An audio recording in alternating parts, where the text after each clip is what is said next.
ভাই কিনি ভাই করুন 2 কেজি আপেল নেব। ভাই এটা তো জুতা কাপড়ের দোকান, মস্কার করেন কে না ফের হইবেন তো। জুতার দোকানে তো জুতাই নিবার আইছি। ভাই জুতা দেখা বাইরে 2026 সালের নিউজে জুতাটি আছে না, এটি দেখা সবচেয়ে ভালোটি দেখাইবি।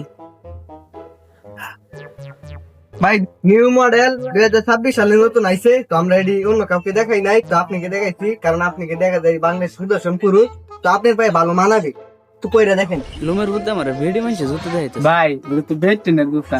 বাংলাদেশের সুদর্শন পুরুষ মানে তো মহিলা কোয়ালিটি। ভাই ওখানে কিন্তু দাম গা আমার কিন্তু অপমান করতেছে। ঠিক তো কইছে, বাংলাদেশের সুদর্শন পুরুষ মানে তো মহিলা কোয়ালিটি। ভাই জুতাটি কিন্তু ভালো আছে। না ভাই জুতা কিনতাম না, জায়গা আপনারা ব্যবহার ভালো না। এই রাস্তা কাস্টমার যাই দেখা ধরে আনে রে।